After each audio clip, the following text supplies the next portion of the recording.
everyone, Luna here, and welcome to my channel. First off, let me apologize if you hear a humming noise. It is my heater. My witchy room is down in the basement, and yeah, it gets cold. So it's Thanksgiving holiday. I did just post a video about my Yule altar. I hope you enjoyed. And I'm off from work for the next couple of days, so that's also nice. My kids have been off of school for this week, so that's also nice. We've just been hanging out. We don't have anywhere to go, so we're just enjoying our time together. Been watching cartoons, reading, just hanging out. No stress, nothing. No work, nothing. Anyway, so I was thinking about spells. And the difficulties some spells can be or can have. Usually when I do a spell, I use candle magic. Now the reason I use candle magic is because I have a very hard time focusing on one idea. So this puts me to look at the candle and watch the flame, and that way it clears my mind and I can focus on what I need. Now spells come in all different sizes and colors. It can be very elaborate. It can hold many correspondences, but you can get it from a book that's already written, or you could write it yourself. Now, what I find to be true for me is the KISS method, and I'm sure you guys have heard KISS for back in the school years. Keep it simple, stupid, and that's what I follow. I keep it simple. Yes, sometimes I do elaborate spells where it has crystals and herbs and oils and just everything corresponding with my intention, but that can be very overwhelming.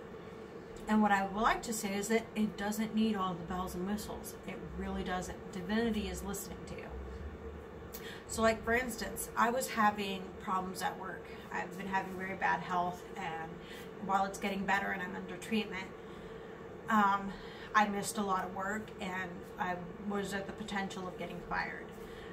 I switched from nights to days so I could have better resources in case I pass out at work again or something else happens. There's a nurse available, and the hospital is just down the street. So what I did was I wrote down on a sheet of paper, just a sheet of paper like this, ripped it out of my notebook, wrote down on a sheet of paper what was I looking for. I was looking for more security in my job, more abundance, more prosperity, better health to keep my job, happiness.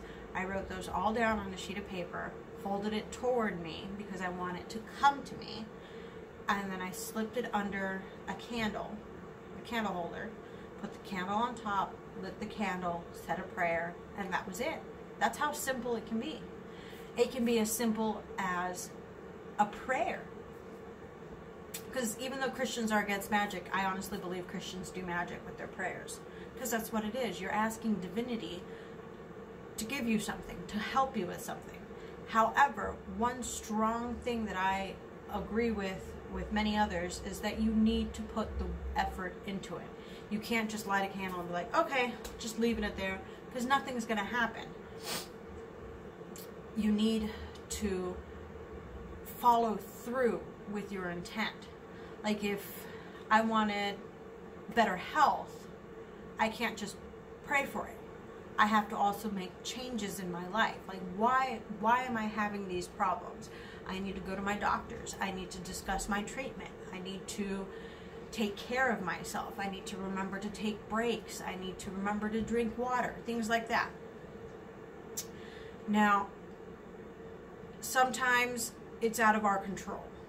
Like if it's something daunting that you don't get to follow through, you can't. Like if I had cancer, yes, I can pray the cancer away, but am I going to my doctors? Am I seeking out treatment? If I just leave it alone, it's not going to go away, kind of thing. Sometimes it does. Sometimes your prayers are enough. But for the most part, you need to do mundane follow-through. But spells, like I said, don't need all the bells and whistles. Now, when writing spells, how do you write spells? Well, it can be, like I said, as simple as just writing a word down. You don't have to use archaic language. You don't have to do a bunch of rhymes, even if, because one thing that I've noticed is, oh, it has to rhyme, but languages are different. A spell can rhyme in Spanish, but not rhyme when you translate it into English, and then you'd have to find words that do fit. So you can get it from a book, that's fine, but I always advise to adjust it to what suits you. Always make it your own, because you're putting your energy, your intent into those spells. So those are just a couple of ideas that were running through my head. Don't really know what I'm talking about. Anyway, I hope you found that useful, and I hope you're having a great holiday season. Brightest blessings.